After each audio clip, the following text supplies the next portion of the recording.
Welcome back to the Ditch Your Dorm podcast. This is Alex with Jove. Today, I have an amazing guest with us, Irfan Raza. Irfan is a graduate from the Fox Business School, graduated in 2008 as an accounting major, and 4 years ago made the switch over to real estate. His company, Raza Homes, in the short 4 years that they've been around, has acquired over 80 properties and is managing 80 properties around emerging areas within Philadelphia. They buy, renovate, and then rent out these properties. So today's episode, Irfan is going to let us know what to consider after college. Where and how do you live coming out of college? So in this Stitch Your Dorm episode, we're going to be going a step beyond. So as you're graduating college, what should you be thinking about? Irfan, thanks so much for joining us today. Glad to be here. Thanks, Alex. Really appreciate you having me.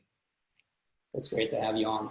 And side note, Irfan was our advisor for the Be Your Own Boss Bowl for Temple's IEI program. So definitely a special guest here. All right. Awesome. Yeah, I like that. That was an awesome experience on my side as well. Yeah. Irfan, I'm interested to know, and a lot of the students that are listening, they are currently renting or considering to rent in college. As they're looking to get out of the college, what are some of the most important things that they should consider when looking at other areas in Philly for when they start their job and are done with school? Yeah, so out of college, I think the most important thing is on deciding where to live is probably your income, right? So I think that has a lot to do with where you're going to live, where you decide to live, and income is usually based on the job you have as well as any additional sources. So right now, a lot of people are working like what I call gigs, which is like 1099 income, in addition to their regular W-2 income, right? So out of college, you might get your job. It might not be as high paying as you want. So I would suggest that, number one, you record all your income on your tax return so you can provide it to whoever you are going to provide it to for your housing needs. So if you do choose to rent, renting would require a rental amount of 3 times your income. And then if you do choose to buy, you're going to need that support to get a mortgage. And the more support you have, the better. The more documented income you have, the better as well. So I think that's very important. And as we are changing the way we work, I think a lot of people are getting these quote unquote gigs. It's important to record that income for those gigs. So yeah, I think that's probably the most important thing is your income. And then I think the next most important thing is... Before we go into that, I have a question for you. So you mentioned that if you're looking to rent, your income should be, did I hear you right, that your income should be 3x your rent of your rent?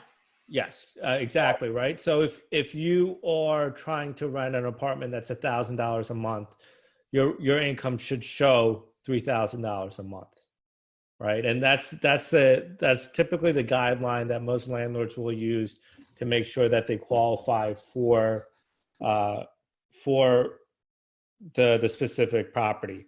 So I understand a lot of your listeners are currently in college, and they might be asking themselves, well, I was able to get this apartment here without having 3 times the income.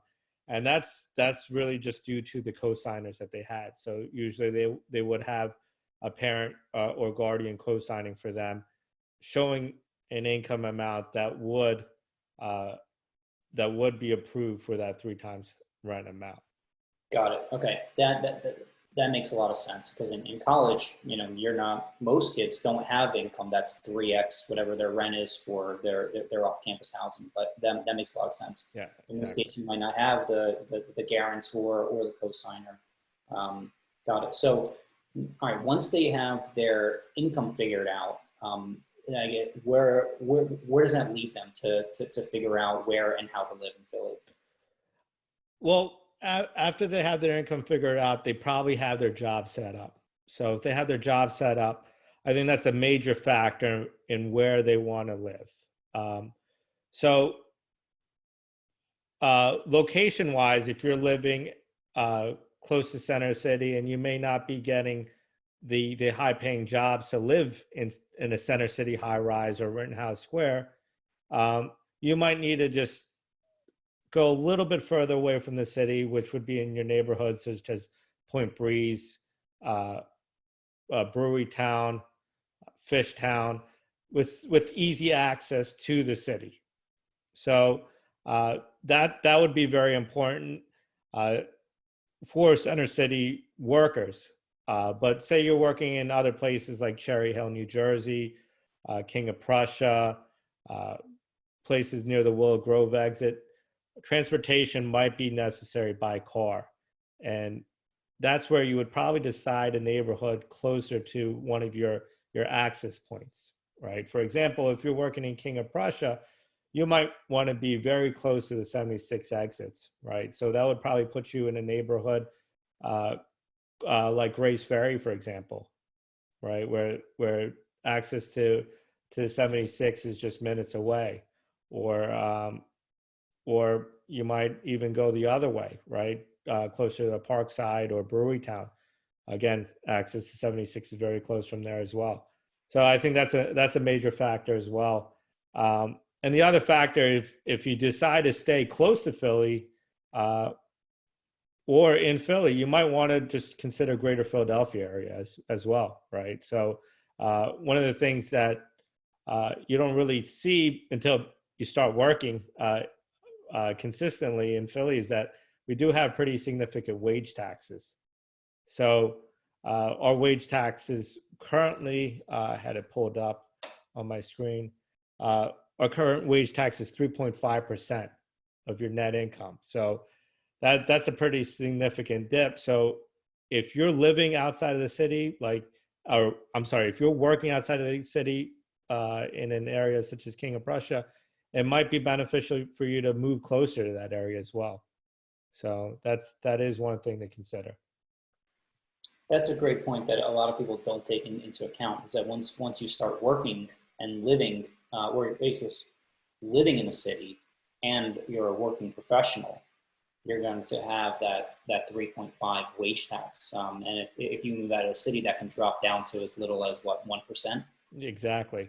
And I think that's my CPA background explaining that. But on the other side, the city's a lot of fun, right? There's a lot of parks, there's a lot of restaurants, or this is filmed during COVID time, so restaurants aren't really appreciated right now. But yeah, there was a thriving restaurant scene, and there's plenty of activities to do here in the city. So I think that is the price you are going to pay, that small amount of tax. Got it. Yeah. So it's, I think it makes sense from what you're saying, for people to start thinking about amenities, like what access to transportation. Are you going to be doing transportation by car? Do you want to do it, you're close enough to do it by bike? Is it public transportation? Do you want to be able to walk to work? And then also, what else do you want to be around in terms of bars, restaurants, assuming that COVID is long behind us? Bars, restaurants, parks, and whatever else, those should be major considerations after you figured out income. So once they figure out what area do they want to live in, what else should they be thinking about in terms of like what type of place? I know there's, we got high rises, we have row homes, we have single family. What are the considerations there? Yeah, so I think another consideration before they figure out what type of place they want to live in is whether they want to buy or rent, right? So I think if they have the neighborhood completely locked down, this is a neighborhood they want to stay for a long period of time, they should consider buying. But if they're not completely sure, then I would say renting is the option. And going back to the CPA thing, part of the reason is there is a lot of transfer tax in Philadelphia, right? So you want to maintain your residence if you are buying for generally a longer time. Otherwise, you are going to take a pretty big loss. So The current transfer tax in Philly is over 4%, which gets split by buyer and seller. So you are going to pay that full 4% if you buy and sell your residence, right? So for the people who are listening and don't know what a transfer tax is, how would you explain it in the simplest way? transfer tax is basically the same thing as a sales tax, right? If you're going to buy soda's a bad example in Philly because there's an extra tax for soda. But if you're gonna buy just whatever you're gonna buy, like a shirt, you're gonna get hit with the 8% sales tax in Philly. And of that 8% sales tax, 6% goes to the state, 2% goes to Philly. Very similar. If you buy real estate, you have 1% of that transfer tax goes to the state of Pennsylvania, and then 3.2% of that transfer tax goes to the city of Philadelphia. And that's split between buyer and seller. So back to that sales tax example, would be like the merchant's paying half of that 8%, and the consumer is paying the other half. In this case, it's a buyer and a seller of real estate. Got it. So that's a really important consideration. So if you're going to buy in an area and then you may move out of that area in 2 years, paying that extra 2%, may completely change your return on investment. Absolutely. And yeah, and that's kind of why I wanted to hit that before we talked about what type of building you want to be in, right? So if you're set on buying, most likely you are going to buy a single family row house or some type of condo, right?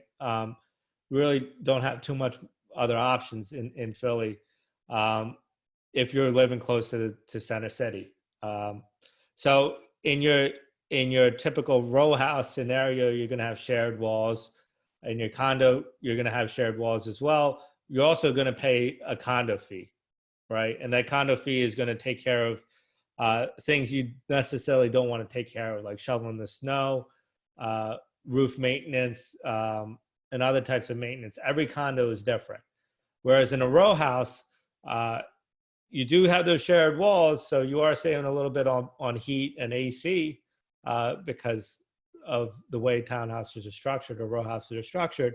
But you do have to maintain your sidewalks, you have to maintain your backyard, you have to maintain your roof, and it's on you to maintain. So that's something that you want to consider. Like, what type of person are you? Do you want your own thing? Do you want shared hallways? Some of these condos actually have some type of amenities as well, where you can get weightlifting facilities and pool facilities as well. So that might be something you're willing to pay for, right? So those are some of the things that you might want to look for while buying. While renting, it would be similar, right? So as a renter in an apartment building, you really only have to take care of your place of residence, right? Like your immediate place of residence. On the other hand, in a rental row house, which we primarily maintain just rental row houses, we require tenants to shovel their own snow, right? And maintain a clear path for snow. They have to maintain their residence free of pests and rodents, and they have to do some common maintenance as well. Whereas an apartment building, you might not have to do that. So that's another thing to consider, like the ease of living in your area. All those are all great points. For college students who are thinking about whether they should buy or rent, what is, if someone says or is thinking to themselves, I see myself staying in Brewery Town. I really like this area. It's close to work. I'm going to stay here for at least 5 years. And they're actually thinking about buying. Is that realistic for a college student? And like, how can they make it realistic for them to actually buy that early on in their career? I think it's realistic with employment, right? So as long as there is an employment or 2 years of self-employment history, it is very realistic. I think one of the major first steps is to find a knowledgeable real estate agent in that area. So I know a lot of real estate agents. I have a very good referral network. So if there is a need for an agent, I could link based on specific neighborhoods. But I think the easy way to do it is to see who's active in that neighborhood through online sources or just street signs, and finding those agents, and those agents can help you identify the what's the best time to buy, or how to get started. But real quick, I think agents, number one. Number two is getting your mortgage pre-approval, finding out how much house you can afford. And then number three is just putting in effort, right? So your agent's going to put in the effort.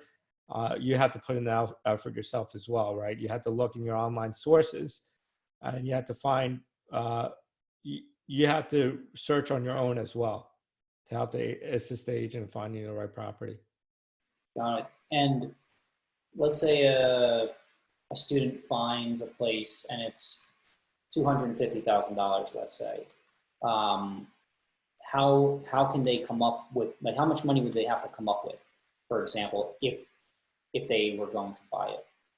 Yeah, so there's a lot of different programs out there.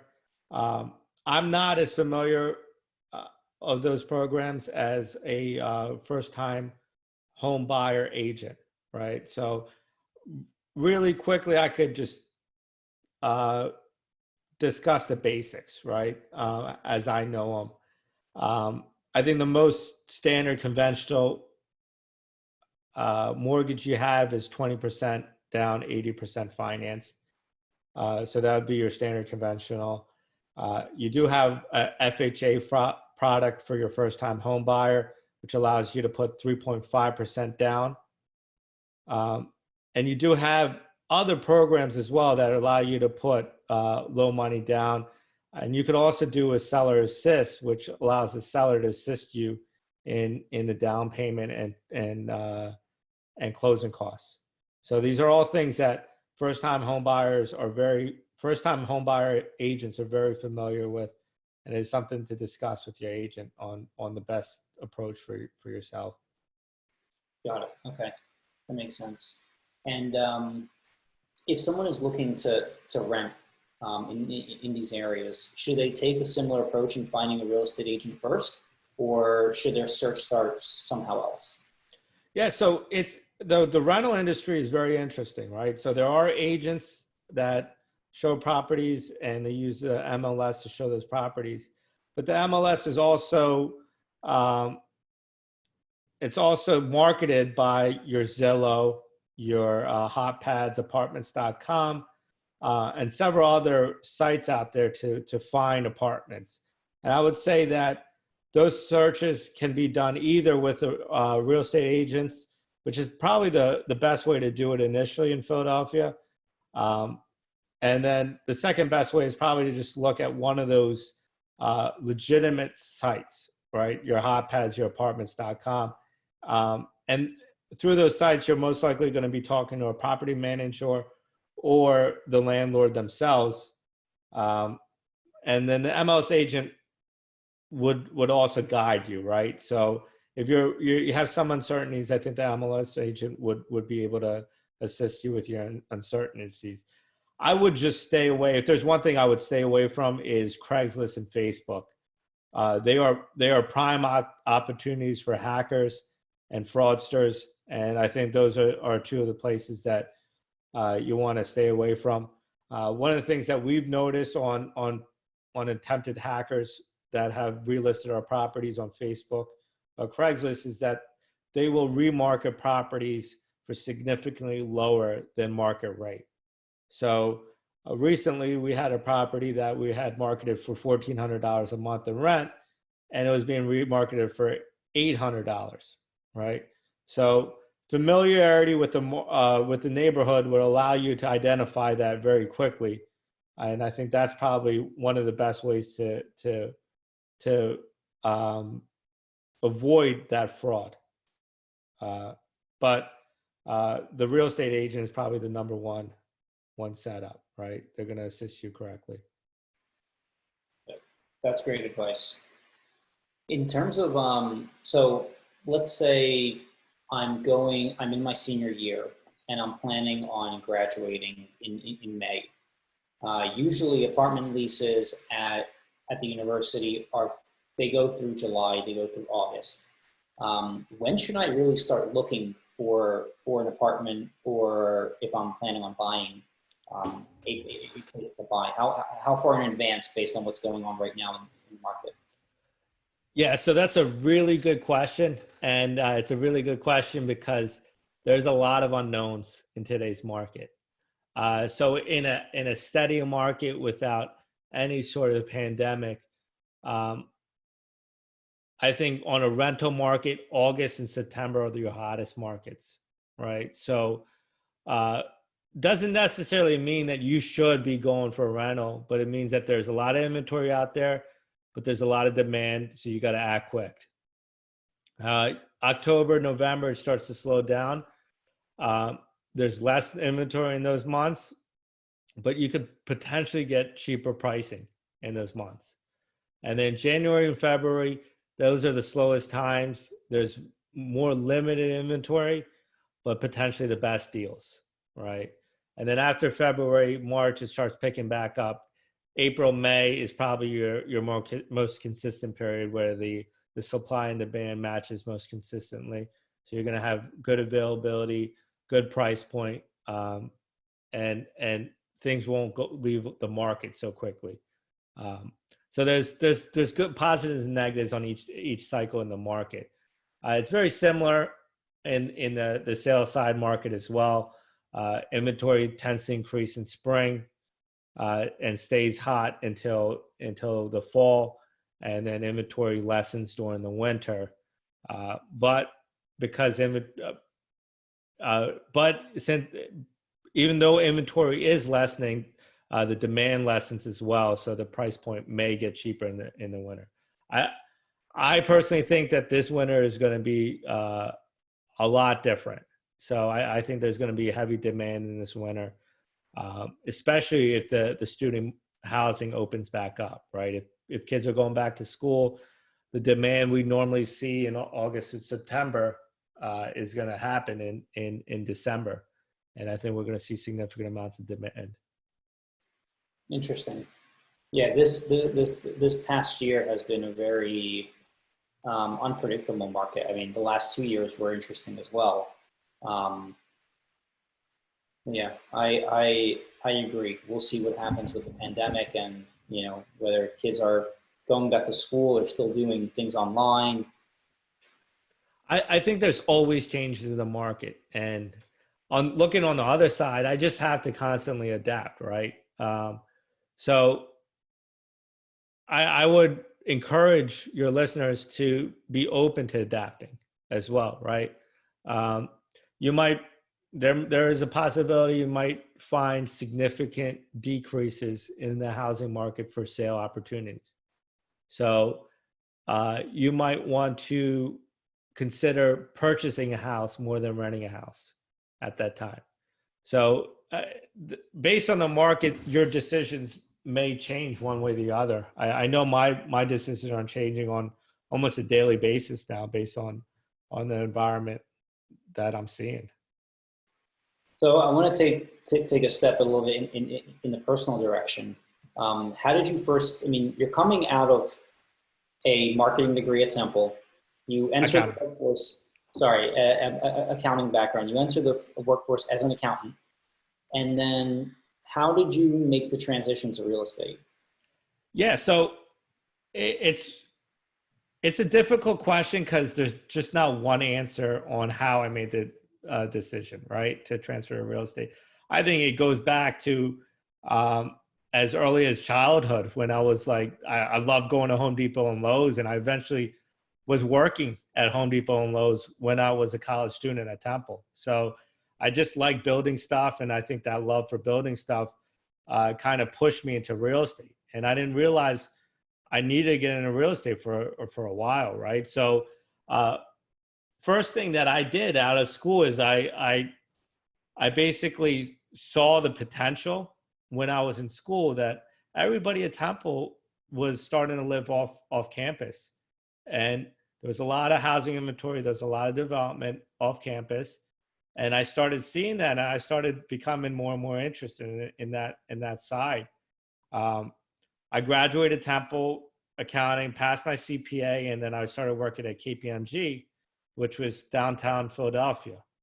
And I continue to see that growth. And at KPMG, I made my first move to buy an investment property before I had my housing set up, right? My personal housing set up. So I bought my first investment property, bought another one, which required significant rehab. I kind of fell in love with it, and I just slowly built on my portfolio. And then 2016 came around, and I basically separated ways from my employment. Pretty much on or close to my 30th birthday. And I started going into real estate full time. So I had passed my real estate license 6 months prior to that, utilized that to help me start, and just pretty much tried never to look back, but I still do get an accounting gig every once in a while. So nice. Well, the accountant in you definitely radiates through how you approach real estate. So I think that's a really interesting mix that you have, this passion for building, and then also a detail-oriented passion of looking at the numbers.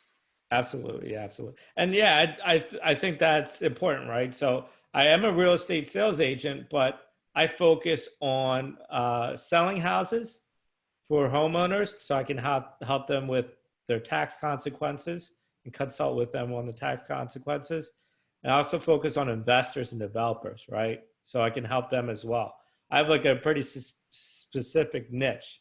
I don't really work too often with first-time home buyers because I think there's people better suited to that, right? But investors, developers, and definitely sellers as well. I think both my backgrounds help significantly in helping those people out. Yeah, I think that's a perfect niche for where you're coming from and your background as a CPA, which is huge for that industry. Yeah, absolutely. Very cool. All right. Well, this has been another episode of Ditch Your Dorm Podcast. Irfan, thank you so much for everything that you've done for Jove. Thank you for your help with what we did in the Be Your Own Boss Bowl, and for helping us along their journey. Thanks for being a member and guest of this podcast, and anyone who's watching. I'm sure you've gained a lot of valuable insights into how to approach where and how to live after you're done with your senior year in college. Thanks. All right, awesome. Thanks a lot, Alex. Appreciate it.